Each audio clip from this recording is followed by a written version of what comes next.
Muy buenas noches, compañeros presentes aquí en la Casa del Pueblo de Miraflores. Nuestro saludo fraterno a quienes nos siguen, como siempre, en Facebook y también nos ven en YouTube. En este ciclo de conferencias internacionales que ya realizamos la segunda fecha de este primer ciclo, tenemos la presencia, como siempre, de nuestro conductor, el compañero José Antonio Torres Iriarte, y la compañía de nuestro compañero Guillermo Céspedes, que hará las actividades de cierre. El tema del día de hoy propuesto es: después de la PEC, ¿qué? Esa es la gran pregunta. ¿Qué va a suceder? José Antonio, tienes el uso de la palabra, por favor. Muchas gracias, Fernando. Compañeros, buenas noches.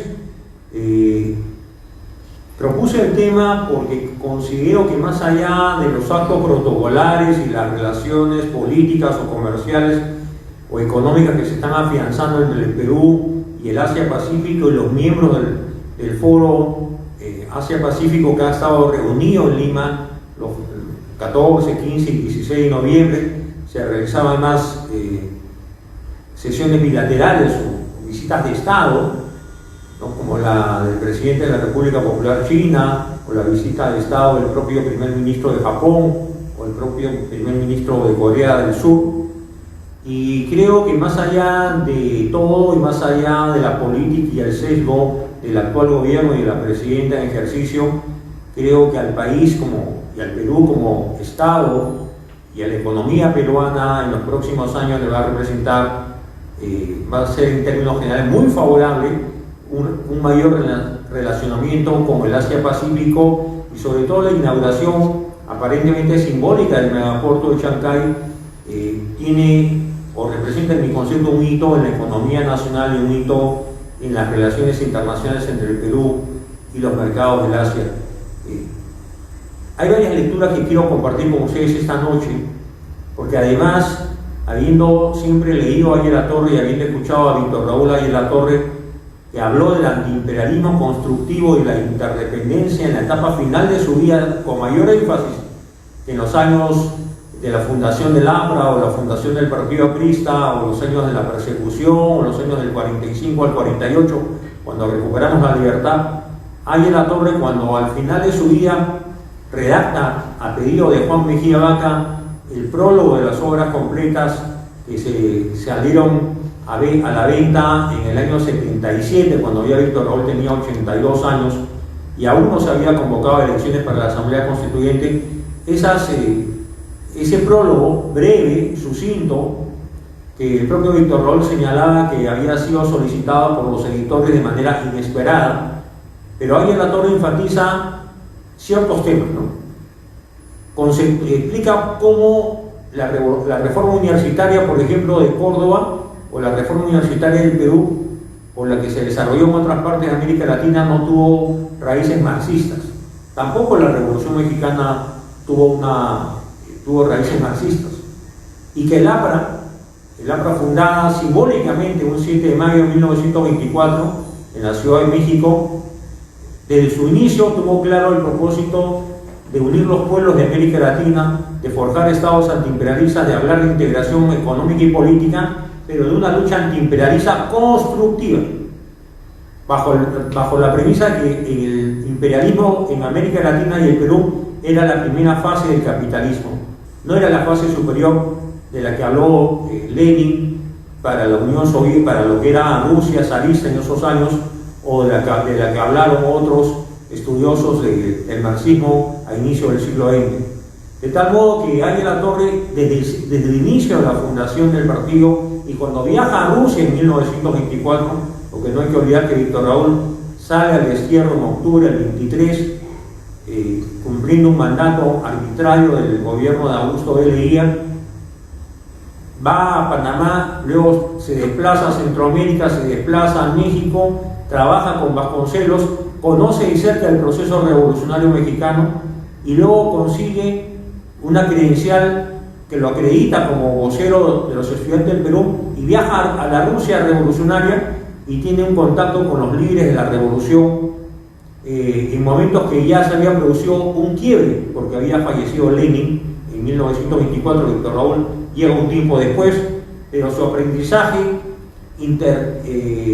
pudiendo tomar nota de sus largas conversaciones con Trotsky y con otros líderes del proceso revolucionario ya soviético, porque ya se había formado la Unión de Repúblicas Socialistas Soviéticas, convence más a Ángel Latorre que era necesario explicar en la Rusia revolucionaria por qué en América Latina el APRA se proponía no ser un apéndice del comunismo internacional, sino ser un partido internacional o un movimiento continental que negara dialécticamente al marxismo y afirmara la libertad y el propósito de justicia para los pueblos de Indoamérica, diferenciando claramente que nuestro destino era otro. No podíamos estar sometidos a ninguna potencia extranjera, que había que frenar el avance del imperialismo norteamericano, que era muy fuerte en el primer tercio del siglo XX, pero jamás caer en las garras del comunismo internacional. Y Ángel Latorre siempre afirmó de que no tuvo que ratificar su posición doctrinaria en el Congreso Antiimperialista de Bruselas de 1927. De tal modo que creo que lo que ha ocurrido recientemente en el Perú, y que muchos medios no le han dado este cariz, y que incluso tal vez la dirigencia del partido no tiene idea clara de qué posición tiene que tomar el APRA en una coyuntura que puede ser el inicio de un cambio económico en el país, no solo para Chancay, no solamente para la costa peruana, sino para las relaciones de exportación e importación con los mercados asiáticos. ¿Por qué República Popular China elige Perú? ¿Por qué el puerto de Chancay y no en otro lugar de la costa? ¿Por qué no en Ecuador? ¿Por qué no en Chile?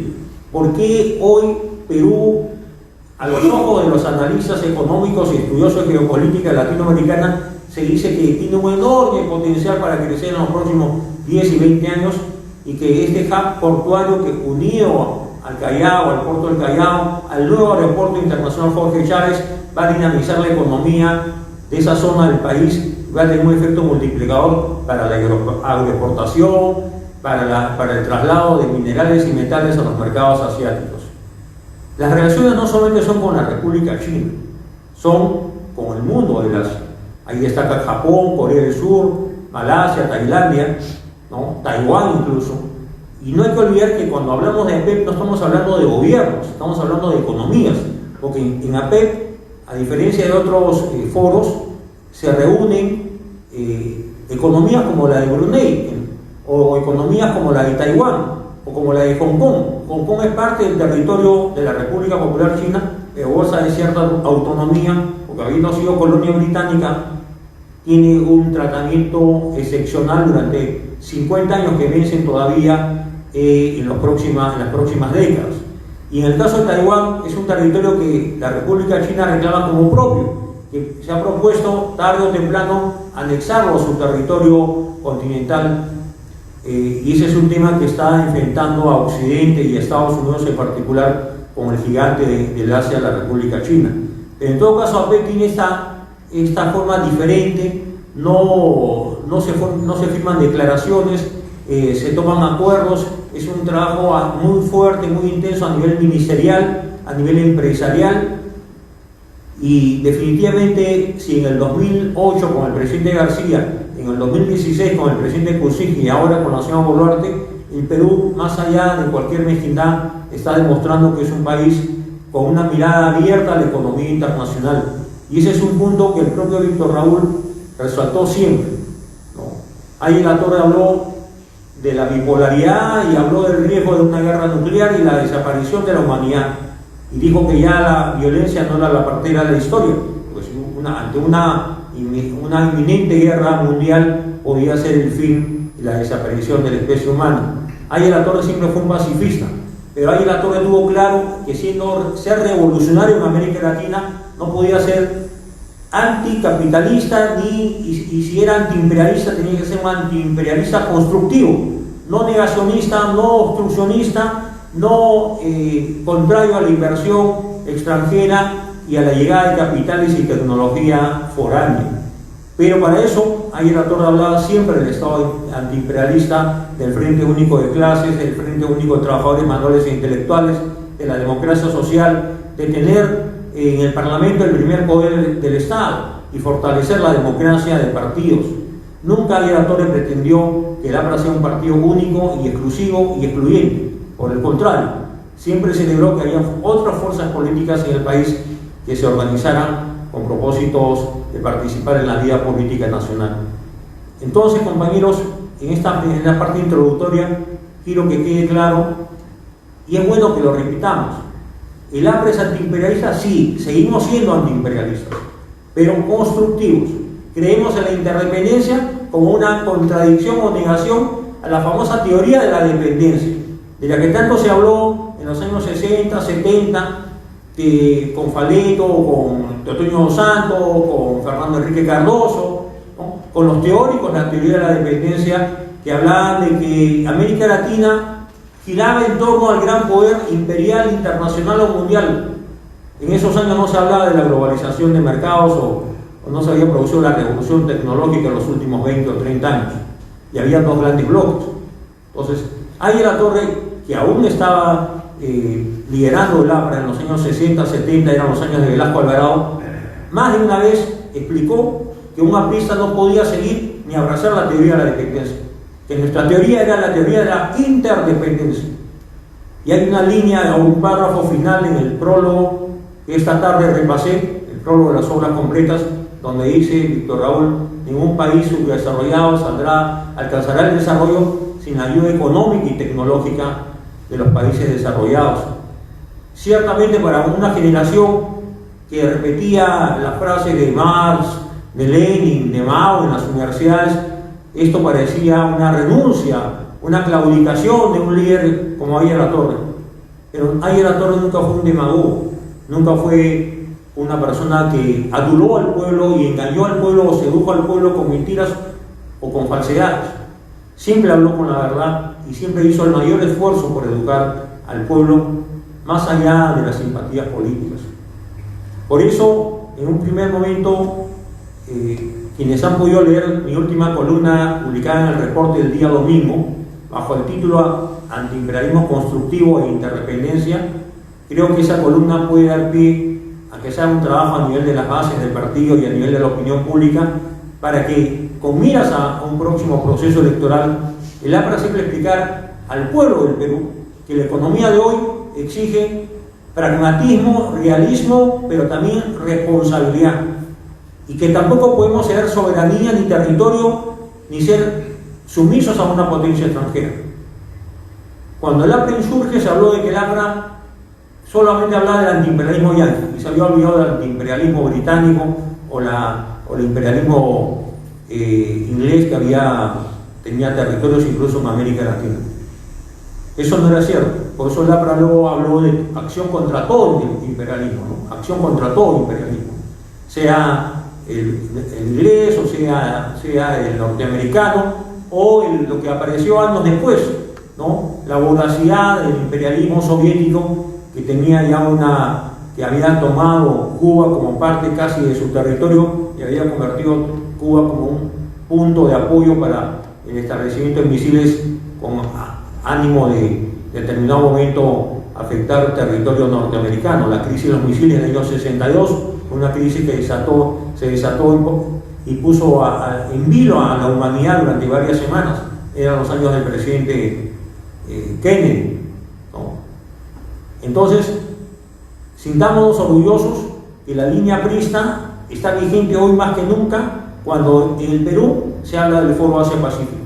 Pero como somos integracionistas y somos latinoamericanos, no nos podemos desligar de nuestras raíces andinas y seguimos en la comunidad andina, que forman Ecuador, Colombia, Perú y Bolivia. Venezuela se retiró en los años de Hugo Chávez, y sigamos apostando por la Alianza del Pacífico que une a México, Colombia, Perú y Chile, que fue iniciativa del presidente García.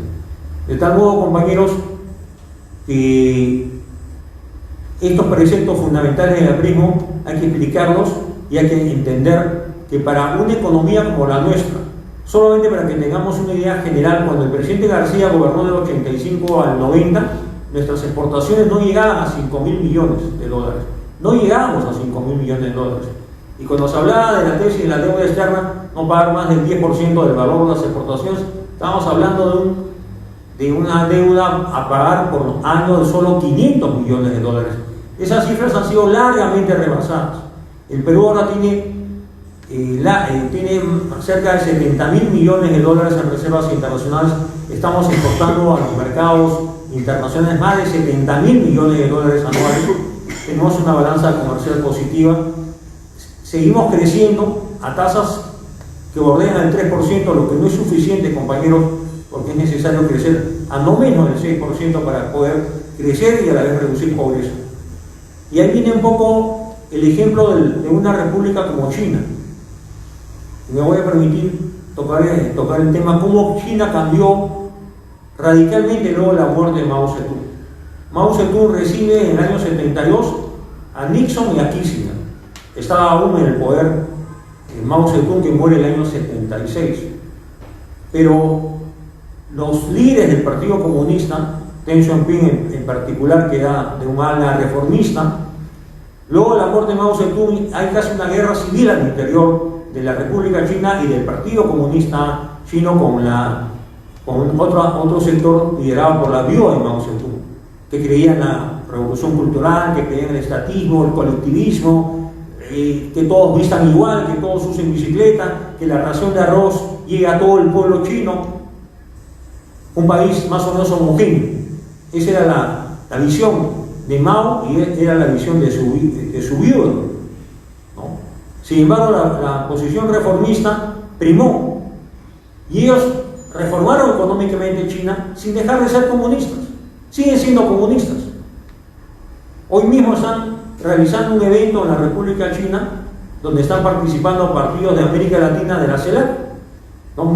Partidos de países miembros de la CELAC y partidos que están establecidos en los países miembros de la CELAC, y todos sabemos cuál es la línea política e ideológica de la CELAC, ¿no? Una línea cercana al castrochavismo, a Cuba, al gobierno de López Obrador y ahora al gobierno de Sheinbaum. Entonces, hay que estudiar este tema porque el líder chino que estuvo de visita oficial dio un mensaje a la hora de la inauguración y escribió incluso una columna de opinión en el diario El Peruano, que ha pasado un poco desapercibida. Y en esa columna de opinión él habla de José Carlos Mariátegui. Y dice el líder chino: coincidimos con José Carlos Mariátegui, ¿no? Y cita una frase de José Carlos Mariátegui. Yo me pregunto, si él es un personaje ecuménico, ¿por qué no citó a Aguirre Latorre? ¿O no citó a Víctor Andrés Belaúnde? Y nunca olvidemos que Sendero Luminoso, los que conocen la historia, cómo se gestó Sendero Luminoso en Ayacucho, en la Universidad de Huamanga, cómo se estableció en la Universidad de San Marcos, cómo Sendero Luminoso hablaba del Partido Comunista Peruano, Sendero Luminoso, ¿no? Por el sendero de José Carlos Mariátegui. O sea, Sendero Luminoso se sentía mariateísta, ¿no? Invocaba a Mariátegui. Tal vez no eran mariateístas, eran más maoístas. Incluso Abimael Guzmán fue a China en los años de la Revolución Cultural, estuvo un largo, no sé si muchos años o muchos meses, pero estuvo un buen tiempo. Y se nutrió de ese pensamiento radical, colectivista, y por eso trajo el concepto de la guerra del campo a la ciudad, y ese concepto lo quiso aplicar a rajatabla. Él estaba convencido que iniciada la lucha armada en el campo, los campesinos iban a plegar esa lucha armada, ¿no? Por miles, por cientos, y que iban a tomar luego las ciudades. Ese era el plan de Abimael, que lo empezó a ejecutar en los años 80 cuando se desata la acción terrorista de Sendero a partir de mayo del 80, días antes de las elecciones presidenciales que ganó Fernando Belaúnde. Entonces, quiero que nuestro partido, nuestros líderes políticos, el gobierno como tal, tenga claro que hay que, no es que la economía tiene un cauce y la política otro, sino que hay que entender las cosas en su dimensión moderna, Podemos hacer negocios con la República China, podemos recibir capitales, inversiones, tecnología de la República China, de Japón, de Corea del Sur, del este del Asia, sí, pero no podemos transigir en la defensa de las libertades y en la defensa de la democracia y en la defensa de los valores que el partido aprista y el APRA y Ariel Latorre siempre encarnaron. De tal modo, compañeros, que miremos con cierta preocupación lo que vino ocurriendo en el país, porque tampoco es que porque se inauguró el puerto de Chancay y porque van a llegar capitales se va a reducir la pobreza drásticamente, la faz del Perú va a cambiar. Igual pensamos cuando hicimos el TLC con los Estados Unidos, en los años del presidente Toledo y Alan García, que iba a haber una lluvia de capitales norteamericanos en la economía nacional, que iban a multiplicarse las exportaciones. Se han multiplicado, pero no tal vez en la dimensión que todos esperábamos. De tal modo que, tiempo al tiempo, nuestra balanza comercial, nuestras relaciones económicas o comerciales con la República China son cada vez más expectantes y favorables. Ya no es nuestro principal socio comercial, Estados Unidos lo es ahora la República Popular China, y valgan verdades, si un Estado, nuestro servicio diplomático, nuestro gobierno, nuestros líderes, nuestros partidos, tienen claro cómo se mueve el mundo en esos años del siglo XXI, vamos a entender que sin dejar de ser antiimperialistas, sin dejar de creer en la libertad y en la democracia, sí debemos afirmar que la interdependencia exige sacar el máximo de ventaja de esta revolución tecnológica, de ese avance tecnológico, incluso de estas nuevas vertientes, la llamada inteligencia artificial, que están siendo aplicadas no solamente al campo del conocimiento, del aprendizaje, de la educación, sino al campo incluso de la toma de decisiones, ¿no? De tal modo que el momento exige que el APRA y nosotros tengamos una mirada que vaya más allá de América Latina, porque América Latina tiene una relación fluida tal vez con México o con Norteamérica. La ola migratoria no ha cesado. Estados Unidos en su última campaña electoral ha señalado, sobre todo Trump en especial, como tema fundamental a resolver el tema migratorio, ¿no? Siguen llegando cubanos, nicaragüenses, venezolanos, haitianos al territorio mexicano y luego pretenden cruzar la frontera de los Estados Unidos. La crisis migratoria se ahondó con el presidente Biden. Ahora se habla ya no de la construcción de un muro, sino se habla de medidas represivas o medidas de control estricto. Incluso se habla de que Venezuela, el tirano Maduro, estaría dispuesto a negociar una salida política con el nuevo gobierno de Trump, con la condición de que él permanece en el poder y él se ofrece a no alentar la migración de más venezolanos. Lo que sería una burla, y no creo que los negociadores del gobierno de Estados Unidos acepten ese tipo de propuestas, ¿no? Desde la posición aprista tenemos que alentar que días más, días menos, el electo presidente Edmundo González asuma la presidencia de Venezuela, que está programada para el 10 de enero próximo.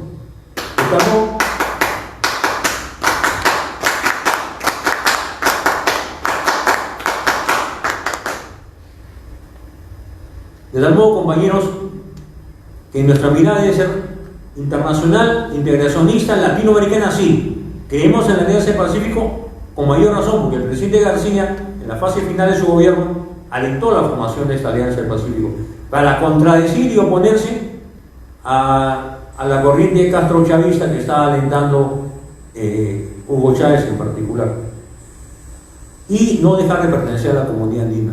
Ahora, ¿el puerto de Chancay va a ser de utilidad solo para Perú? No, para Ecuador, para Colombia, para Chile en especial.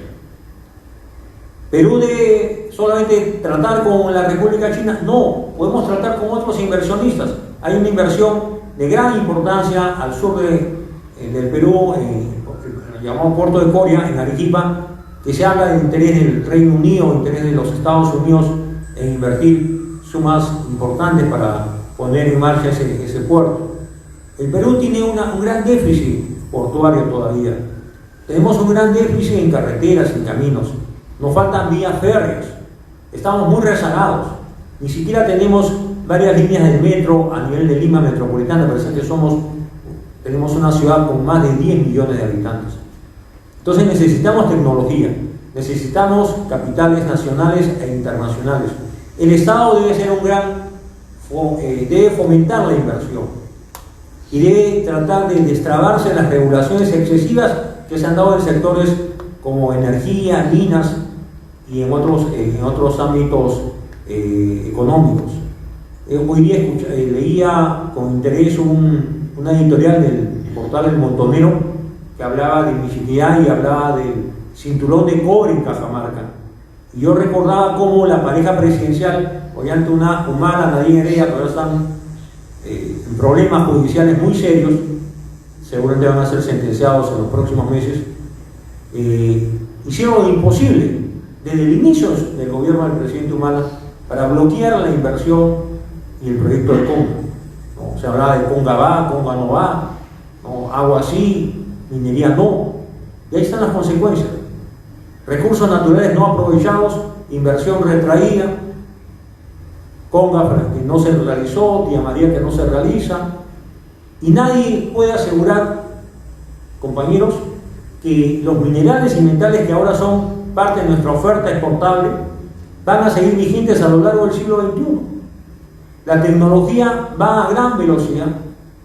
Tal vez el cobre sea sustituido por cobres de otras características, que no sea necesario extraer de los yacimientos cupríferos, sino sea creado bajo otros mecanismos de industrialización. Como en algún momento en el siglo XIX hubo una guerra por la salitre, ¿no? Como el guano en su momento fue el boom de la economía nacional, y Basadre hablaba luego de la prosperidad falaz, ¿no?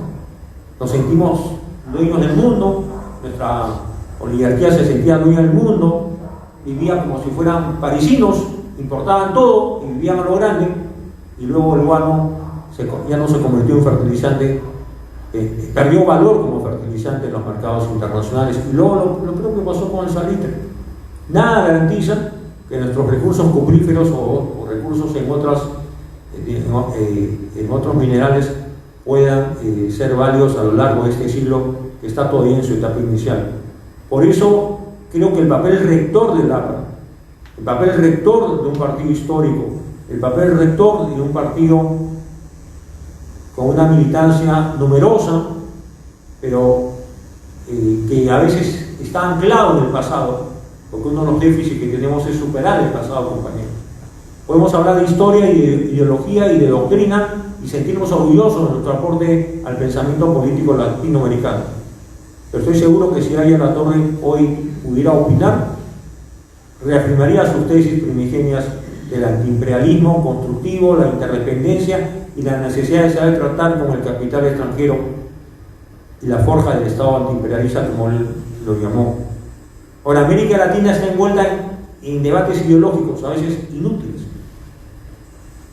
Hace poco leía un trabajo muy interesante que decía que para los gobiernos de Cuba y Venezuela son tan obtusos que creen que alentando la migración de sus nacionales, sobre todo si son opositores, ellos salen ganando, porque se liberan de opositores en su territorio, que les molesten en las calles, plazas, reclamando derechos. Y de paso esos migrantes que salen al exterior ayudan a sus familias con remesas todos los meses. Fíjense la falta de visión, como la falta de visión de estos castrochavistas que hablan de mantener a los pobres, pero con ilusión.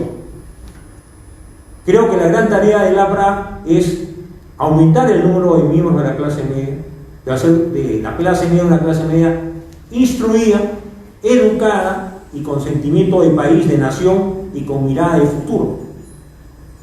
No una clase media entreguista, no una clase media lobista, no una clase media que quiere vivir en paraísos del exterior, sino que quiere al país, que apuesta por su país, que apuesta por los jóvenes, y saludo la presencia de los jóvenes de La Perla que nos acompañan esta noche. De tal modo, compañeros, que yendo al tema central y a la pregunta que yo planteé, después del foro AP, ¿qué viene?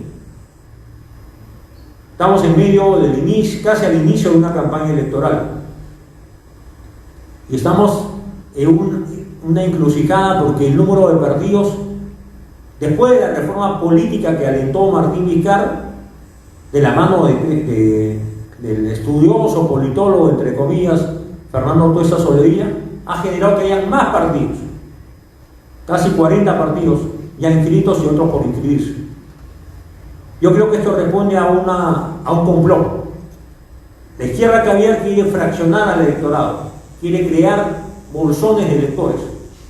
Cuanto más partidos, mejor, para que el elector quede confundido y los partidos históricos como el APRA se le va a encontrar la razón cualquier razón o pretexto para inhabilitar al APRA en un proceso electoral. Ya pasamos esa experiencia el 2021, puede suceder el 2026. Pueden invocar muchas razones, locales cerrados, la militancia no participa, las actas no son ciertas, ¿no? Los temas de género, mil razones, porque de manera deliberada esta reforma política alentada por Tuesta y por Vizcarra ha generado que tener un partido casi sea tener una empresa donde hay que cumplir con una serie de trámites, procedimientos, y la OMPE supervisa y la OMPE controla y la OMPE y el Jurado Nacional verifica. Entonces hay una gran trampa, la trampa electoral, consiste en multiplicar los partidos políticos. Y nosotros tenemos que aspirar a no ser un partido más, un partido minúsculo, un partido apéndice, un partido que, bueno, si pasamos la valla nos sentimos ya halagados. Si somos un partido con historia, con ideología, con ideario, tenemos que pretender y proponernos ser el partido mayoritario del Perú. El primer partido, no solamente a los ojos del público y el electorado, sino en la imagen internacional que transmitamos. Por eso es muy importante que todos nosotros, los apristas de base, los dirigentes de base, los militantes, hablemos de temas internacionales. Ahora, tenemos el tema electoral en cierre. Tenemos a una presidenta que yo no descarto que sea vacada en las próximas semanas o meses. No tiene la capacidad, ni la habilidad, ni la grandeza para ser jefa de Estado. No ha tenido la grandeza de saber agradecer ser la primera mujer presidenta del Perú y está cayendo en la vanidad, no se relaciona con la prensa, no responde, oculta hechos. Hay mucha corrupción en el gobierno y el partido no puede ser ajeno a esta realidad y tiene que sentar posición en los grandes temas nacionales. Entonces, si hay un proceso electoral para el 2026, hay una vacancia que no la descarto, ¿no? ¿Qué le corresponde al sector privado?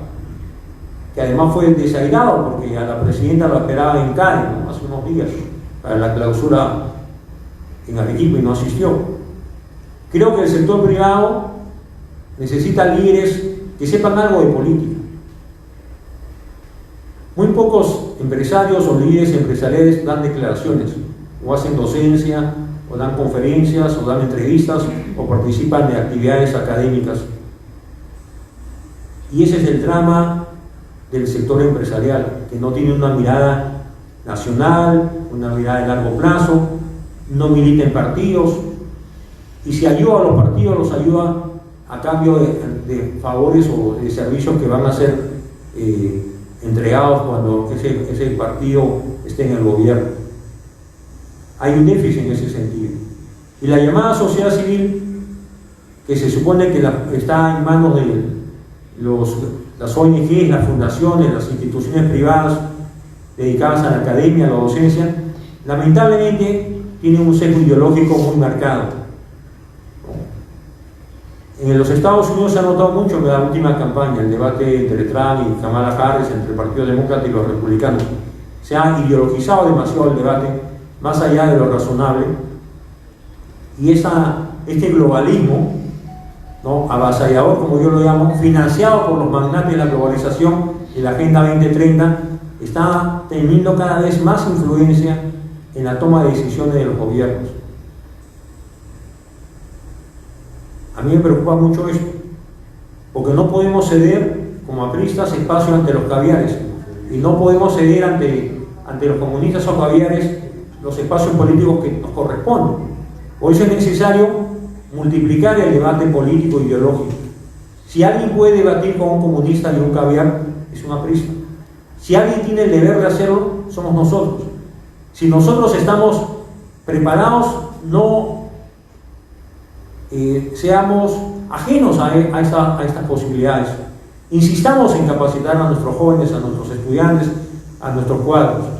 Busquemos el debate, ¿no? Y alentemos que más voces, sobre todo aquellas voces que no son conocidas o no han sido antes escuchadas, hablen a nombre de Águila Torre y del APRA. Entonces, respondiendo a la pregunta que dio pie a esta conferencia, después del Foro Asia-Pacífico, ¿qué? Bueno, Perú ya tiene largos años en el Foro Asia-Pacífico, desde el 98, con el presidente Fujimori. Estamos hablando de una presencia de 27 años. No están todos los países de América Latina en el Foro Asia-Pacífico. Está México, es verdad, está Chile, está Perú. No están todos. Como no, tampoco nosotros somos parte del grupo de los 20, que se reunió hace poco en Brasil, ¿no? Sin embargo, el mundo está yendo a un cambio progresivo que va a generar un rediseño de las relaciones internacionales. El grupo de los 7, el grupo de los 8 y el llamado Occidente está, en mi concepto, en crisis. Una crisis que es una crisis generada por la ideologización de los gobiernos, por una agenda globalista que ha puesto por encima de otros derechos, el derecho al aborto, el derecho a la eutanasia, ¿no? La ideología de género, como si esos fueran los temas fundamentales de las sociedades modernas. Son los derechos de las minorías, pero las minorías se sienten con derecho a decir que representan a las grandes mayorías. Y hay intolerancia, hay maltrato hacia los que piensan diferente. Entonces yo pienso que Occidente está en crisis. Y hay una batalla a nivel global por la libertad. Y tal vez por eso Milei, un libertario como él se llama, tenga tanta aceptación en un país como Argentina, tan cercano a la filosofía peronista, al pensamiento peronista, que en realidad no es otra cosa que el estatismo, el subsidio, la presencia del Estado en todas las actividades económicas, el sindicalismo parasitario, ¿no? Y el clientelismo político. A pesar de las duras reformas que está aplicando Milei, tiene apoyo en los sectores juveniles, en los sectores sociales, en los sectores sindicales o de trabajadores. Tal es así que la CGT ya no se anima a convocar a un paro, porque no tendría éxito. Ha perdido parte de su base social. Entonces, lo que está pasando en Argentina es una señal de alerta. Y nosotros, en nuestra posición, debemos saber ponderar el derecho a la libertad, ¿no? Y el derecho a los valores fundamentales de la persona humana, como apristas, y explicar esto de manera sencilla, porque ningún otro partido lo puede hacer. Quienes hablan en nombre de la izquierda caviar responden a donaciones, a cooperación internacional que les exige cumplir ciertas tareas, imponer agendas en el control, en los derechos reproductivos de la mujer, en la educación, donde se pongan asignaturas de género y otras situaciones que incluso a veces caen en cierta aberración. Entonces, yo confío mucho que el logro del megapuerto de Chancay, que está en su primera etapa, porque la inversión ha llegado solo a 1.300 millones, pero se calcula que va a ser de 3.600 a casi 4.000 millones de dólares en los próximos años. O sea, es un proceso de avance en materia del megapuerto. Ahora, ¿nos va a posicionar mejor? Sí, respecto a Chile. En Chile ahora hay un gran debate al interior del gobierno y la oposición, porque el Perú ha avanzado, ¿no? Tienen celo por el Perú. Antes en el Perú se decía, en Chile hay crecimiento, cada vez hay menos pobres, muchos peruanos se fueron a vivir y a trabajar a Chile, hay orden, pero todo eso en Chile se ha ido perdiendo. Ya no hay orden, porque el orden ha sido afectado por la migración venezolana y el Tren de Aragua que está actuando en todo el territorio chileno. Un líder joven como Boric, presidente de la República, está demostrando que no da la talla, no tiene la madurez política ni psicológica, ¿no?, para gobernar un país que además es un país con menos de 20 millones de habitantes, con menos territorio que el nuestro, pero un país muy codicioso, con una clase empresarial muy codiciosa, ¿no? Entonces, en buena hora que Perú despierte celos de nuestros históricos rivales, ¿no? Y Ecuador, que también va a seguramente aprovechar y capitalizar la existencia del puerto de Chancay, con ellos tenemos un relacionamiento mejor, porque el acuerdo de paz fue sellado en buenos términos. Además, Ecuador es un país más pequeño, con menos población, y también envuelto por una crisis de seguridad, porque en el puerto de Guayaquil han entrado los cárteles de la droga. Por eso, siguiendo en el análisis después de esto, que necesitamos partidos que nos sepan representar y que sepan defender ideas y principios. Y necesitamos que el sector empresarial mire a los partidos no solo para fines electorales o de copamiento o de lobby, sino miren a los partidos como fuente de ideas y propuestas. Ayatol habló mucho del Congreso Económico Nacional, lo repitió siempre, que es un Congreso Económico distinto al Congreso Político, senadores y diputados. Un Congreso Económico donde estuviera el capital, el trabajo y el Estado representados, y que sentaran las bases de la presencia del capital extranjero o nacional en las tareas de desarrollo. Ayatol creía mucho en las integraciones.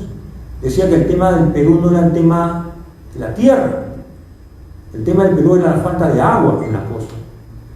Y por eso su mirada de reforma agraria era una mirada distinta a la equívoca posición que adoptó Velasco Alvarado cuando solo se dedicó a expropiar y a entregar tierras y quebró el sector agroexportador nacional.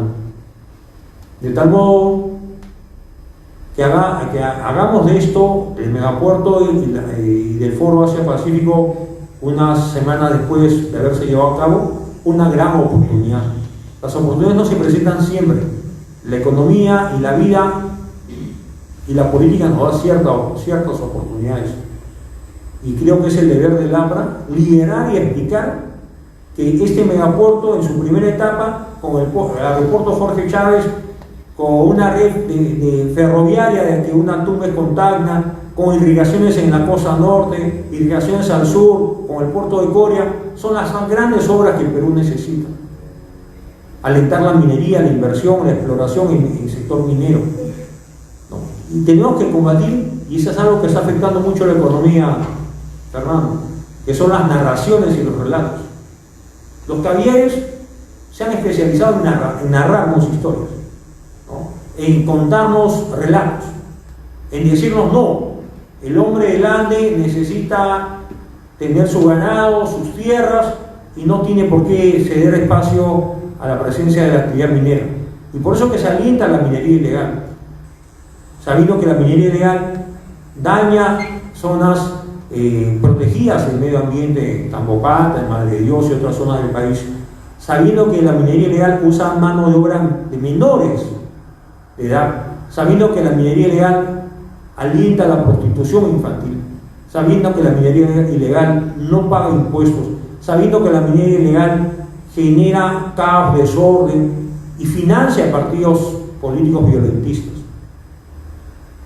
Detrás de este reinfo del que se ha hablado tanto, que se ha empleado por 6 meses, hay todo un discurso aparentemente de justicia social, disfrazado de justicia social, pero con propósitos vinculados a la minería ilegal y al narcotráfico. Un país decente, un país sólidamente económica, en el plano económico, no puede tener aliados en la minería ilegal, ni tampoco en el narcotráfico. Si el narcotráfico y la minería ilegal van a financiar las próximas campañas electorales de otros partidos, vamos a estar en serios problemas. Por eso es necesario que nosotros ganemos el debate político e ideológico, el debate en temas técnicos también, de manera simple. No hagamos de la política algo difícil de entender, expliquemos las cosas con la sencillez de un maestro de escuela. Y hemos tenido un maestro de escuela deficiente como Pedro Castillo, que no podía explicar ni lo más elemental, pero nosotros en el partido sí sabemos explicar. Ese aprendizaje lo hemos tenido siempre como en la escuela PRIS, saber explicar de manera básica, simple y didáctica las cosas. América Latina necesita liberarse del castrochavismo. No sé cuándo terminará esta farsa de la llamada Revolución Cubana, no sé cuándo se pondrá fin al gobierno de Nicolás Maduro, y no olvidemos que Evo Morales está creando desorden en su país porque pretende postular el próximo 2025 nuevamente para un periodo presidencial, ¿no? Y en Colombia el Petro pareciera que quiere reformar la Constitución. Entonces, nada está seguro en América Latina, somos impredecibles de alguna forma, pero nosotros desde el Perú, invocando al presidente García, que tuvo aciertos en su segundo gobierno, que generó confianza, que atrajo capitales, que lideró el país con éxito, cometiendo un grave error, que esta noche lo voy a repetir, ya lo he dicho otras veces: no construir partido. Después del gobierno del presidente García debió ser un aprista el que continuó en el gobierno. Necesitamos un partido orgánico, sólido, movilizado, con cuadros, con expectativas. Seguimos espacio en las tareas del gobierno a otras fuerzas políticas. Fuimos muy concesivos. Lo que es normal en los Estados Unidos, que si ganan los demócratas, gobiernan los demócratas, si ganan los republicanos, gobiernan los republicanos. Acá no se aplicó esa regla mínima de la política. Igual pasa en España. Empezó el gobierno con sus cuadros. Si gobierna mañana, el Partido Popular serán sus cuadros y sus líderes los que toman las riendas del gobierno. ¡Qué gran omisión! En 2011 no tuvimos candidato, la señora Arauz renunció, tuvimos apenas 5 o 4 congresistas, y en 2016 solo 5. Y en el actual Congreso no tenemos presencia. Entonces, no podemos hablar de estas cosas si es que no tenemos un partido movilizado, un partido con vocación de poder, porque una de las cosas que más lamento entre los apristas es esta cierta resignación. Ya no se puede hacer nada, poco se puede hacer. Entonces, si hay quienes han fracasado, que sean conscientes de su fracaso y abran las puertas y las oportunidades para que otros nos representen. La vía es muy sencilla, compañeros. Así como se pide cambios generacionales en un equipo de vóley, un equipo de fútbol, en una selección nacional, también se necesitan cambios generacionales y de liderazgos decentes en los partidos. Y compañeros formados en la escuela de Águila Torre, en todo el país podemos encontrar, en todo el país, en esta sala también. Entonces, ¿por qué tenemos que ser mejores que los demás? Porque tenemos un deber con la historia, con nuestra historia, con nuestro pasado, con nuestros mártires, nuestros fundadores, con la tarea pendiente de gobierno, y porque en un país no puede estar a la deriva en manos de vientres de alquiler, partidos como el de Acuña, el de Luna Gálvez, o Fuerza Popular, que no es un partido orgánico. Alberto Fujimori gobernó, sí, tuvo logros, sí, déficits varios, fue autoritario, sí, pero era un ideólogo, era un filósofo, era un pensador. ¿Conocen ustedes alguna obra de Alberto Fujimori? No, era un hombre pragmático, un matemático. Tenía claro que las reformas económicas, que además tal vez él no creyó en esas reformas, sino era la corriente ideológica que venía del consenso de Washington, del Fondo Monetario, el Banco Mundial, había que estabilizar la economía, controlar la inflación, tuvo éxito, porque hubo técnicos internacionales que apoyaron al gobierno del Perú. Pero todo eso lo logró porque ahí viene el tema del relato, compañeros, el tema de la narración. ¿Qué se dijo? Alan García ha robado. No, Alan García huyó del Perú. Alan García está en París disfrutando la vida. Igual la muerte del presidente García, de la que no se deja de hablar ahora porque fue cercado por la justicia, es una consecuencia también porque el día de su muerte unos lo lloraron y otros lo celebraron. Entonces tenemos que tener relatos, compañeros, narrativas. como hablando del término caviar, ¿no? Narrativas, relatos, historias. Si los jóvenes de ahora supieran la lucha heroica de Capra por la libertad y por la justicia a lo largo de 100 años, muchos se animarían a ser capristas. Pero tenemos que ser ejemplo de que tenemos un propósito de servir al país y no hacer de la política una herramienta, un instrumento para beneficio personal. Ese ánimo nunca estuvo en la mente de los fundadores, las primeras generaciones, ni de los compañeros que nosotros conocimos en su etapa final de la vida y de los cuales aprendimos muchísimo. Por eso, recogiendo lo que he puesto en blanco y negro en la columna de Expreso que publicó el diario Expreso el 27 de octubre, China mira hacia el Perú. La última columna, antiimperialismo constructivo e interdependencia, seamos concretos. Necesitamos abrir la economía a capitales foráneos y a tecnología foránea e inversión extranjera, sí. Pero también tenemos que apostar por la educación, la innovación y la ciencia y la tecnología a nivel nacional. Mejorar la educación en base a meritocracia, en base a más presupuesto para el sector de educación, más investigación, más ciencia.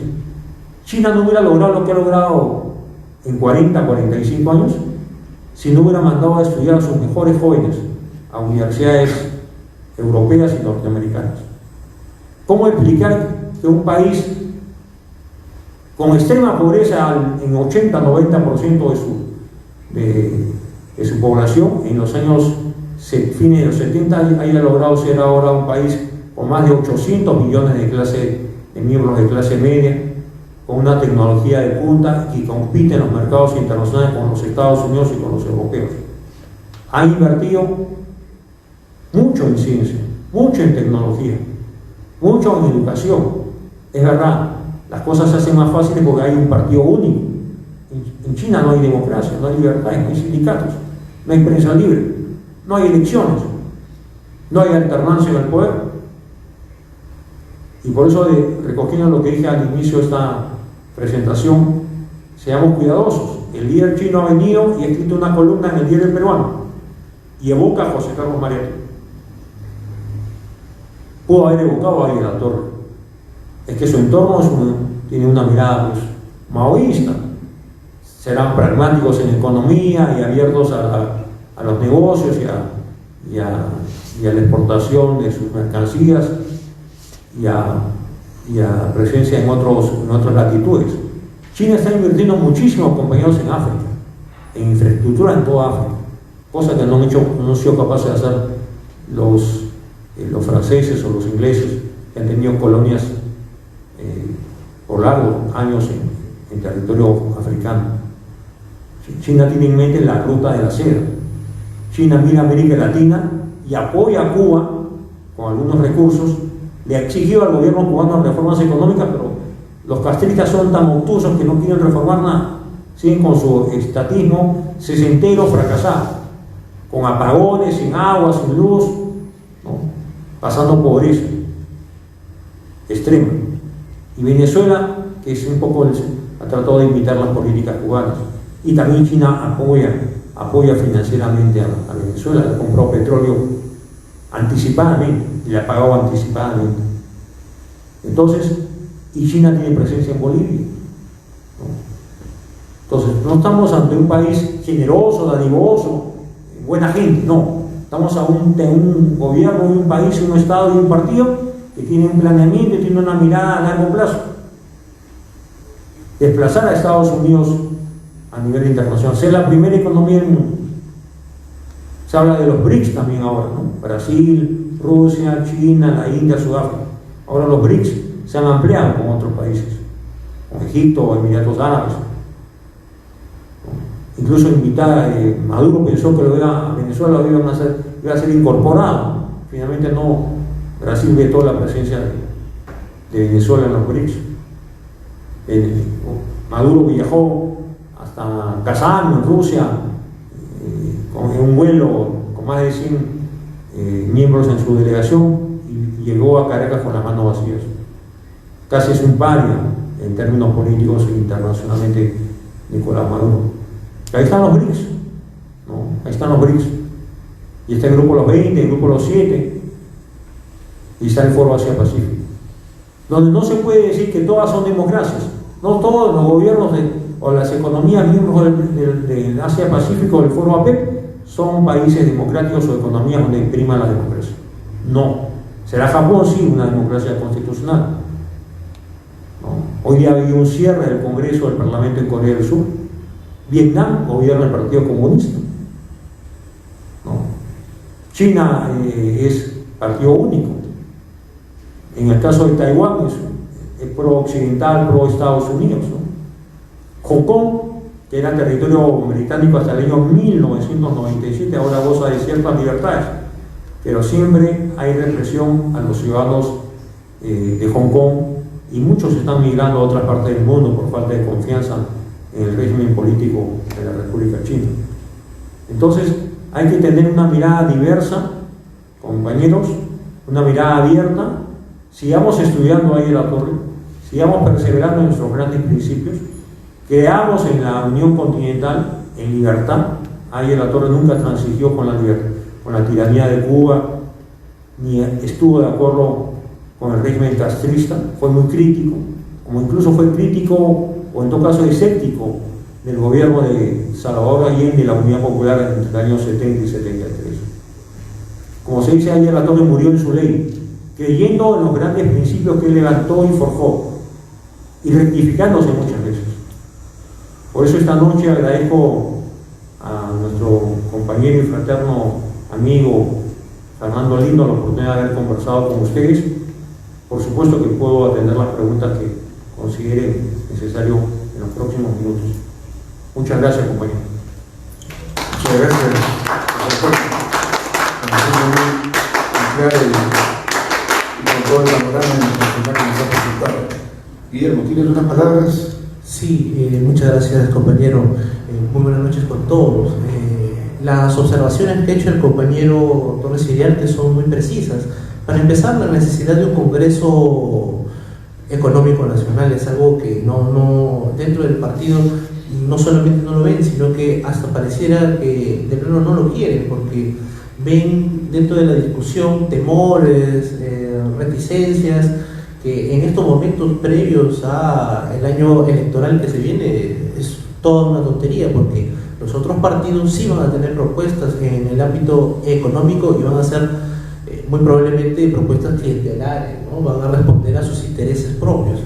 Ahora, respecto a lo que es APEC, hice un artículo en la revista Nueva Claridad en el pasado número, y hacía un análisis histórico y cómo la APEC había significado un encuentro entre economía, sí, pero también una oportunidad transmarítima para poder propiciar mercados y también poder trabajar con mercados emergentes. En ese entonces el Perú era un mercado en plena recuperación, pero claro, hoy en día la realidad que el Perú tiene dentro del mercado y dentro del flujo internacional nos deja claro de que el proteccionismo no nos deja en ningún buen puerto, pero tampoco nos da una salida cabal el permitirlo todo a cambio de la inversión.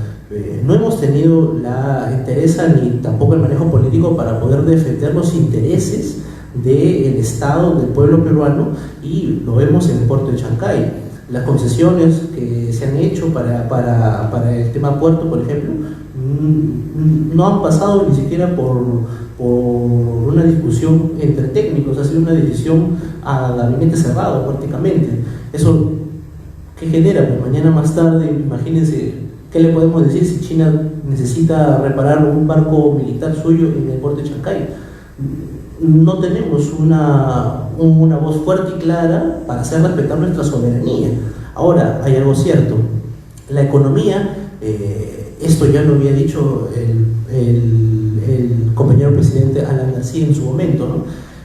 Y lo cito: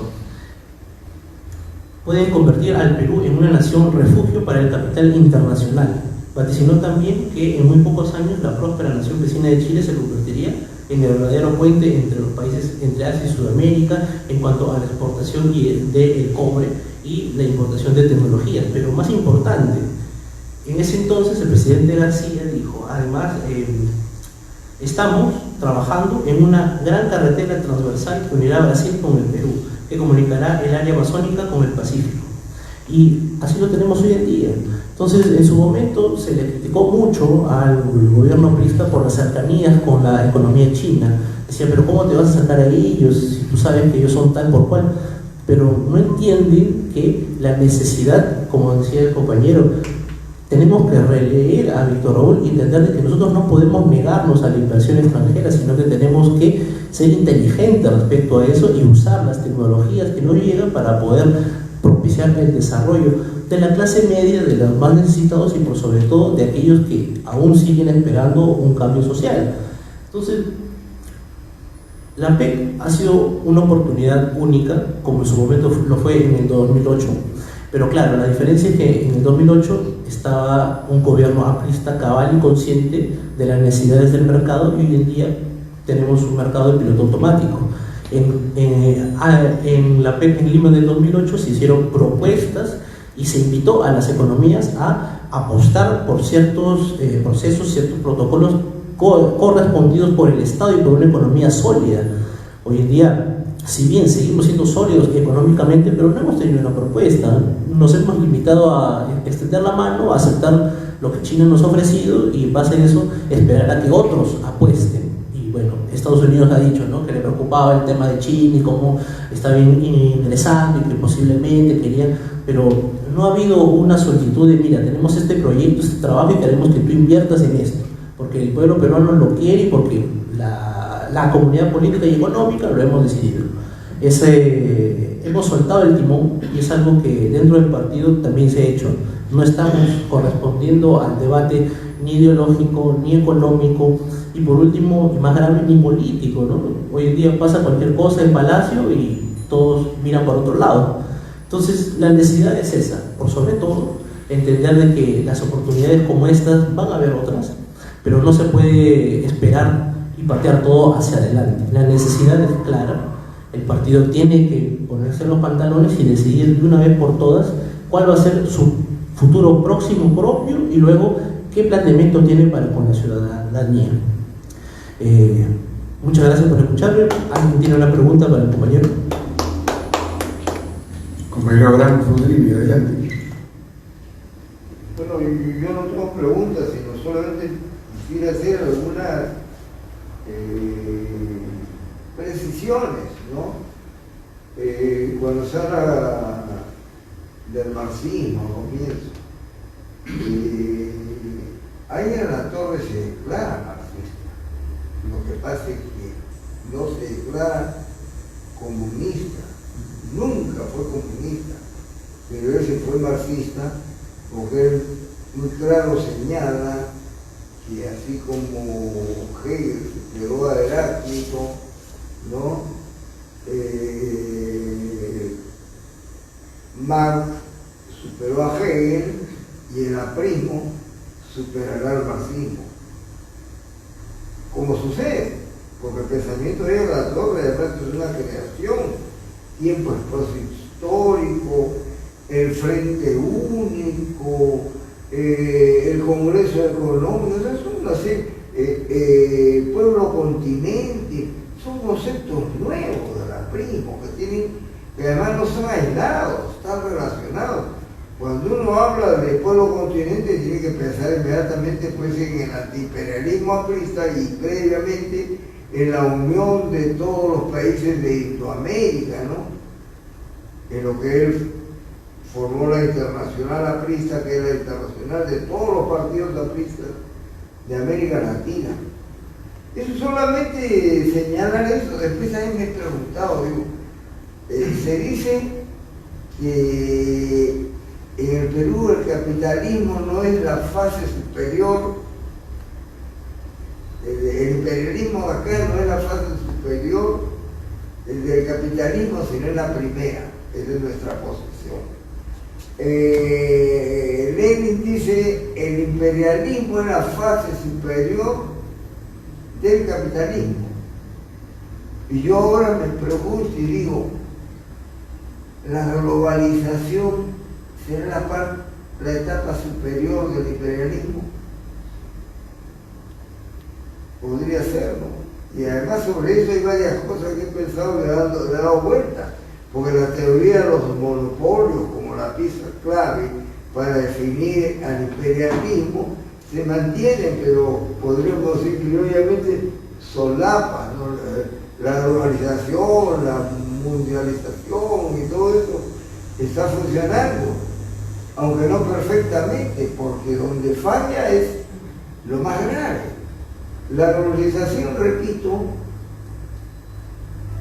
tiene tres elementos que la definen. Uno, la migración de las mercancías por el mundo libre. Dos, la migración libre del capital financiero por el mundo. Y tres, la migración libre de los ciudadanos. Ahí está la falla. Las migraciones, que además no son migraciones de turismo, sino obligados por la guerra, la dictadura, las han hecho tan masivas que ahora son rechazadas en casi toda Europa, especialmente en Europa nórdica y en América Latina también. Queremos que se arregle lo de Venezuela para por lo menos descargarnos del 1,5 millones de habitantes venezolanos, la gran mayoría, por ejemplo, gente de trabajo, ¿verdad? Pero ellos mismos quisieran regresar. Bueno, cuando habló de los candidatos de nuestro partido, ahí yo tengo una gran preocupación, porque los estoy siguiendo a cada uno, los escucho en sus propuestas y al final digo, no dicen nada nuevo, en absoluto, no hablan nada nuevo, es como si tuviésemos 10, 15 años atrás. Las propuestas son iguales. Se reclamó el Senado que es mejor que la unicameral, pero no es la solución a largo plazo, eso se tocará en otro momento. Pero los candidatos, pues, ¿cómo uno sabe o puede votar yo por el candidato Guillermo, el candidato Fernando? ¿Cómo puedo yo votar o decidirme por uno, sabiendo sus diferencias? Pero no, como todos hablan lo mismo, todos piensan lo mismo, todos hablan igual, entonces he decidido no votar por ninguno. No sé si a usted le parece una buena solución, podría enmendarla con su consejo. Ahora, otra de las cosas es, lo de Shanghái también, ya hay la torre ya enseña. Bienvenido el capital extranjero y la tecnología extranjera, pero el mismo dice que salga a tratar. Hizo lo que no ha pasado en Shanghái, porque los chinos nunca pidieron la administración exclusiva al principio, 2020, 2019 nunca se tocó el tema, pero después apareció la administración exclusiva que violaba la ley, pero se hizo un lobby para que el Congreso apruebe, abra la ventana, ahora ya es legal. Y a mí me parece que esas cosas no deben de hacerse, sobre todo si es que sabemos defender nuestra autonomía. Además, el puerto de Chancay ya fue desde el 2023 una advertencia sobre el puerto de Chancay del peligro que podría ser para dotar de energía a los barcos de guerra de China. Esto lo dijo Estados Unidos aproximadamente en noviembre de 2023, y me acuerdo porque fue la primera vez que yo desde Suiza escribí un artículo sobre este tema advirtiendo, ¿no? Y además señalándoles cómo el capital chino actúa en Colombia, en el mismo Perú, en Argentina, y bueno, no es tan capitalista como nosotros lo pensamos allá, parece un capitalismo pero vertical, ¿no? Acá en el norte, cuando recién llegaron por primera vez, los hacían formar a los trabajadores. Entonces, los trabajadores hicieron huelga, todos desbarataron eso. Pensaban que estaba con el ejército rojo, a formar, a cantar y todo, en vez de entrar marchando hasta la magia. Entonces, China, con China hay que tener un cuidado. Además, ojo, Estados Unidos va a aplicar al puerto de Chancay los aranceles que está dentro de toda su política de Trump para todo el mundo.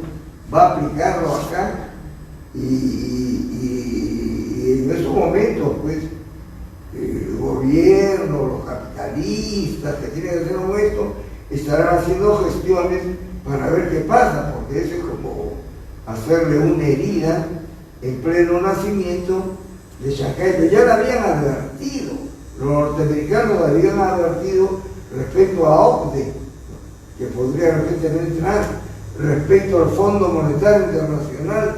Entonces todo esto, para terminar, tiene que hacer sencillamente es que estamos viviendo en un mundo donde la geopolítica nos está enseñando y nos está haciendo consciente, porque en mi juventud, cuando yo tenía la edad de ustedes, iba a pensar que iba a estar un grupo de Irán o de Hezbollah en el Perú. Parimos uno, Sendero, pero con marca nacional, pero nunca vinieron de otro sitio, nunca, eso es imposible. Ahora ya no. Hay pues el mundo, como le gustaba la canción a Víctor Raúl, el mundo está cambiando y cambiará más. Gracias. Muchas gracias, gobernador Abraham. Recuerdo a la audiencia que el compañero Abraham es autor de un libro justamente muy importante que tiene por título lo del COVID. El COVID, de la pandemia, ¿no? Y bueno, hace un análisis de cómo trabajó el gobierno de Vizcarra y Sagasti en coordinación con los amigos del Tratado de Libre Comercio de Chile, los proveedores de por supuesto, de eso esas está vacunas. todo ahí, pero además Es una más para sumarle, ¿no? Es decir, que a los... más atrás, ¿no? Sí, hay que tratar la inversión, venga de donde venga, siempre con cuidado. Tenemos la responsabilidad de una nación, tenemos la responsabilidad de 30 y tantos millones de habitantes y no podemos pues, festinar los trámites porque sí, no porque quiero yo firmar. No es así las cosas. Como también objetamos en su oportunidad, ¿no? En nuestro segundo gobierno, el Tratado de Libre Comercio, ¿no? Había mucha ventaja para China, pero bueno, ya estamos en otra década y no quisiera terminar esta noche sin agradecer a nuestro querido compañero, perdón, Jorge, disculpa, no te vi levantando la mano. Sí, interven, por favor, Jorge Cuervo.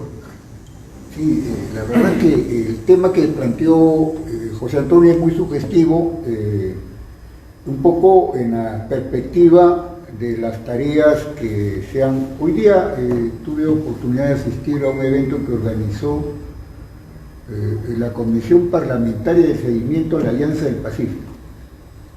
¿Esto qué significa? Que este mecanismo internacional que ya tiene casi 13 años, pues se implementó propiamente sobre el año 2011, ha pasado por una serie de etapas y lo traigo a colación un poco. ¿Por qué? Porque cuando hablamos del foro APEC estamos hablando de Asia-Pacífico, y el Pacífico, en el caso de América, por el norte, pues ellos tienen una relación con países realmente de economía muy sólida, como Canadá, Estados Unidos y México, que también es una economía que es miembro después del G20, ¿no? y también tienen puertos o megapuertos que dan al Pacífico. Pero los que estamos en América del Sur realmente no estamos tan sólidos económicamente, más allá de que Chile es un país también que es miembro del G20, es un país que tiene un per cápita de cerca de 17.000 millones de dólares per cápita, teóricamente, ¿no? A cada habitante le corresponden 17.000, frente al Perú que tiene solamente 7.900 dólares. Entonces hay una diferencia en cuanto a la economía. Entonces, ¿esto por qué? Porque es importante ver desde la perspectiva como tarea, reto, es que para las negociaciones en estos mecanismos, en este foro, como bien señala José Antonio, no solamente son países, sino economías, y mayoritariamente son economías del Asia, no propiamente de América. Hemos señalado Canadá, México y Estados Unidos, bueno, ellos pueden equilibrar, pero en el caso nuestro, el reto es tratar articuladamente a nivel de Chile, Colombia o Perú, y posiblemente sería bueno que se incorpore Colombia, que también da al Pacífico, y también Ecuador, porque eso haría que tendríamos una mayor capacidad de negociación en los mecanismos que tiene el foro, ¿no? Porque el foro lo integra un conjunto de temas que se trabajan en mesas y en la cual como país se diluye nuestra capacidad de negociación, digámosle así, ¿no? Entonces en estos foros se esgrimen, se exponen nuestros intereses, ¿no? Porque ahí vamos a negociar temas en los que tenemos directamente interés. Y ahí un poco veía el tema que plantea en la introducción José Antonio, que es el tema de la tarea de bienvenido es el capital extranjero, ¿no? Y hay que negociar, pero para negociar en principio se requiere un Estado fuerte, ¿no? Y para tener un Estado fuerte nosotros tenemos que tener primero claro cuáles son nuestros intereses sobre la mesa. Y fundamentalmente ese Estado fuerte también implica que cerremos brechas que están pendientes de cerrar. Y un poco esto digo porque lo señalaba también él en cuanto a que la necesidad de poder, es un dato el hecho de que no existe el puerto, pero la idea es apropiarnos. Y no solamente apropiarnos como Perú, como país, de esta oportunidad de utilizar para, en torno a este puerto, integrar de manera multimodal el país, porque un puerto aislado que no está integrado o no está conectado al resto del país estaría más propio en la estrategia de China, que tiene una estrategia, porque China no ha llegado gratuitamente al puerto de Chancay para románticamente instalar un puerto en la perspectiva de una base militar solamente, sino también darle una rentabilidad, ¿no? Recuperar esa inversión que ha efectuado en ese puerto, y eso implica también tener acceso, porque un poco también hablaba del fenómeno imperialista, ¿no? ¿Y qué es el imperialismo fundamental? ¿Qué busca un país de carácter imperial? Accesos a mercados. De hecho, nos ven como un mercado, pero como mercado realmente la capacidad adquisitiva de nuestro país es pequeño, el tamaño mismo de nuestra población no es mucha, estamos hablando de 34 millones, ¿no? Es un mercado muy pequeño y de muy poca capacidad. Entonces ahí no es solamente el interés el mercado, pero como bien señala, el mayor interés es el control de los recursos naturales. ¿Por qué? Porque lo que quiere llevarse es la tierra que trae minerales, ¿no? Y eso sí lo requiere porque es insumo. Que en algún momento habrá un proceso de transformación o de sustitución por otros productos que sustituyan el mineral de cobre, por ejemplo, puede darse. Pero en tanto lo están utilizando y es eje de este proceso que estamos asistiendo de transformación energética en el mundo. Entonces China tiene un rol importante en este liderazgo de la transformación energética. ¿Por qué? Porque le es menos costoso transitar a una economía menos dependiente de los hidrocarburos que otros países que han diseñado todo su sistema de producción en torno a hidrocarburos, ¿no? O a energías no renovables. Entonces hay que ver, y digo esto ¿por qué? Porque tenemos que ver cuáles son nuestros intereses dentro de este escenario donde se juegan otros intereses que no solamente, o sea, que no son los nuestros precisamente, ¿no? Y ahí, por ejemplo, claro, este puerto que está muy vinculado y que nos acerca a esa cuenca del Pacífico representa pues parte de la estrategia del desarrollo que tiene China. China ha establecido una estrategia de crecimiento a través del comercio, pero ya no solamente el comercio de mercancías, en el cual pueden tener muy buena capacidad de competir porque sus economías de escala le permiten a ellos producir pues por encima de un volumen de, hablemos de 10 millones de unidades de un producto. ¿Por qué? Porque su población son 1.400 millones nada más ahí dentro del territorio de China. Es un gran mercado. Y como bien dice, hay 800 millones de chinos que son de clase media que tienen capacidad de compra, ¿no? Y se dice que hay más de 20 millones de millonarios en China. Entonces, no es solamente el mercado, es fundamentalmente el interés al acceso de recursos naturales. Pero bastará voltear los cerros para llevarse la tierra y sacar el mayor cantidad de minerales. También hay que ver, y lo ha señalado, de los BRICS. Es un mecanismo que China ha promovido con mucho entusiasmo, tiene un banco de desarrollo para la promoción de infraestructura, y estos BRICS, fundamentalmente uno de ellos es Brasil.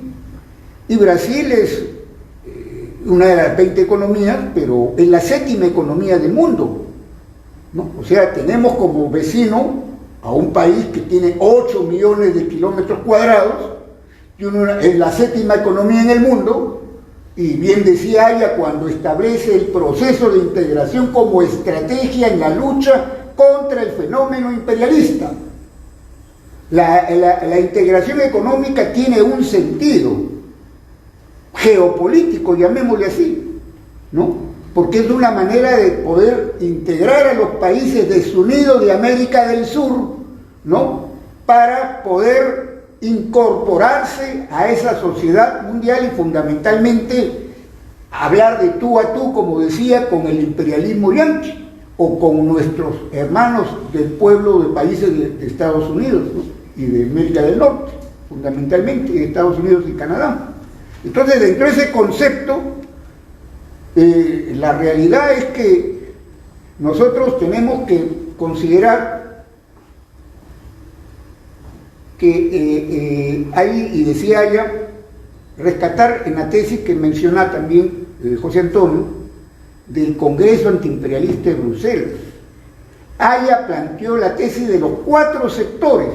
¿Y qué significa? Aya decía, no basta, la integración no se va a dar de un día para otro, ni van a estar de un primer momento los países de América Latina juntos. Decía, los países andinos, por refiriéndose a Chile, Bolivia, Perú, Ecuador y Colombia, como una realidad más homogénea, a la cual integraba Venezuela, pero era esa forma. Hablaba de los países del Plata, refiriéndose a Argentina, Paraguay y Uruguay, que tenían otras características, y México y Centroamérica, y dejaba a un lado Brasil. ¿Y por qué traigo esto a tema? Porque Aya no solamente lo señala, porque si no es una realidad. Aya sabía que Brasil no es que sea una amenaza, sino que es una economía grande. Es una economía grande que por su dinámica tiende a sobrepasarnos, a encimarnos, y hoy concerta con China en el marco de BRICS y nos va a construir.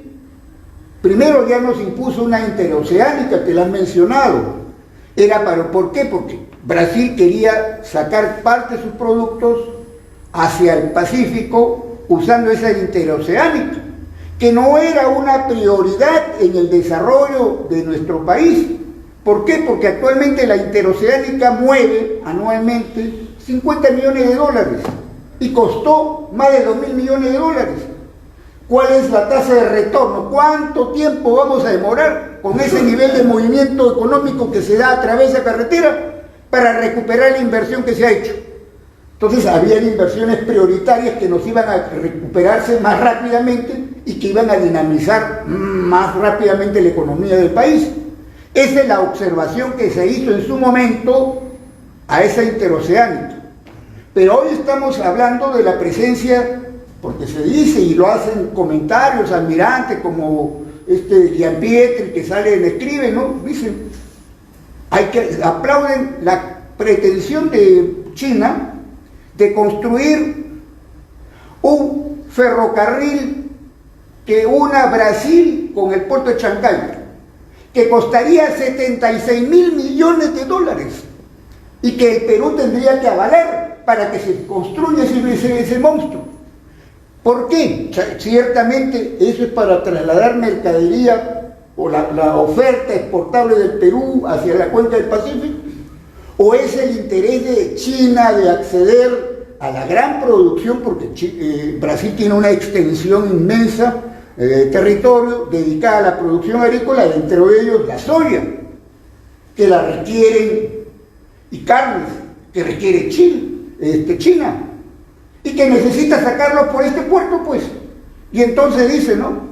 Ustedes necesitan para hacer este operativo, este puerto, para darle rentabilidad, un ferrocarril. Entonces yo digo, no, estamos en torno a la PEC, porque cuando hablamos de PEC estamos hablando de un conjunto de países de la economía. Entonces un poco yo quería en esta inquietud, ¿no?, cómo analiza mi estimado compañero José Antonio todas estas implicancias de los intereses que están en juego, a propósito de que también tenemos un gobierno débil, o sea, extremadamente débil, y un Congreso también con bajo nivel de legitimidad. El gobierno tiene 6%, el Congreso tiene 6% de aprobación, y ambos tienen una desaprobación popular por encima del 90%. Entonces son gobiernos que van a tomar decisiones y van a ponernos en riesgo, o sea, el futuro, y que para los extranjeros, para China y otros países, ciertamente es propicio. ¿Por qué? Porque a este gobierno le sacan cualquier cosa, pero este gobierno no tiene la legitimidad suficiente como para representar, pues, los intereses y pelear los intereses de la nación, en principio a nivel de Perú. Era un poco mi inquietud de compartirla, porque creo que José Antonio un poco buscaba esta interrogante, ¿no? Gracias. Gracias, compañero Cuervo. 10.000 millones vale invertidos por Brasil y China. Muy bien. De dólares. No ha habido propiamente preguntas, sino intervenciones que enriquecen la noche. Y si me permite, ¿puedo comentar algo? Sí. Contagiado. Sí, efectivamente, el país requiere ordenarse, y todo lo último que mencionó el compañero Cuervo responde a la visión aprista de Antenor Orrego y de Víctor Raúl cuando hablaban del pueblo continente. Bien lo señalaste, los países andinos, lo de plata, ¿no? Brasil por sí solo ya es una gran potencia, y los otros que se deben contar, que vendría a ser México y Centroamérica. Pero todo esto es un seccionamiento del gran pueblo continente, la gran Indoamérica, ¿no? Ese tipo de organización de macroregión, uniendo más a los países, es lo que nosotros debemos ver al interno del país. Tenemos que pasar de esta departamentación absurda a ser una organización regional, macroregional, 5 regiones, que es una propuesta moderna, tomando como base la de Pulgar Vidal, que fue actualizada finalmente en los 80 y posteriormente con otros trabajos mucho más recientes. El general Azudillo ha presentado propuestas, para no mencionar la de Centrum y otras por ahí que aparecieron, pero son cosas que debemos avanzar. Tenemos que avanzar en una macro-regionalización, porque no es posible que después de APEC de 2008 Perú creció, sí, de los acuerdos económicos adoptados, creció sus exportaciones al Asia, ¿no? A todos los países, principalmente a China, y fue el boom de la palta, fue el boom de los arándanos, en fin, de otros frutos y de otros cultivos, ¿no? Manejándose aproximadamente 200.000 hectáreas de área cultivable en manos de agroexportadores. La eficiencia de estos emprendedores peruanos sobre esta área de 200.000 hectáreas ha producido tener primeros puestos de exportación mundial de varios productos, superando a tradicionales países que cultivaban estas líneas. Entonces el Perú tiene un gran potencial en su tierra, sí. Tenemos que desarrollar más espacios para atender como despensa, no solamente como depósito de minerales, sino también como despensa de alimentos, que es lo que requiere todo el mundo, y aprovechando este foro, este grupo de APEC, y ahora potenciado con un puerto, porque los chinos lo están viendo no la inversión para sacar el dinero mañana, están viendo para sacar de 10, 20, 30 años, y de ahí para adelante lo que baje. O sea, ellos no se hacen problema, porque ellos van a avanzar sobre nuestro territorio también. Por eso es necesario nosotros tener las previsiones dentro de nuestra organización política como apista, tener una posición sobre el manejo de la tierra, de quién la tiene. No es posible que 200.000 hectáreas en manos de unos cuantos emprendedores o de miles de emprendedores sean tan significativa la presencia de la balanza comercial económica de exportación de alimentos, y tengamos sin embargo 26 millones de hectáreas en manos de comunidades campesinas que están inútiles, sin producción alguna. Eso es un tema que hay que reformar, hay que revisar. La reforma agraria de los militares no funcionó, nos llevó al fracaso, y eso, tomando tus líneas también con Antonio, hay que corregir. Así que esa es una posición, creo que debemos asumirla y revisar lo hecho. Lo que está mal hay que corregir, y si en algún momento tenemos la posibilidad en el Congreso de revisar el tema de esa exclusividad, creo que debemos hacerlo, sin temores. Bueno, compañeros, muchas gracias por vuestra presencia. Disculpen, ya la hora es avanzada. Agradezco a todos los que han intervenido, y en Facebook y en YouTube nos pueden ver y anotar en las exposiciones las preguntas que crean conveniente, que con gusto la mesa y el expositor contestará también por ese medio. Muchas gracias, compañeros. Mil gracias y fraterno abrazo hasta el próximo martes, que tenemos agenda social. Gracias.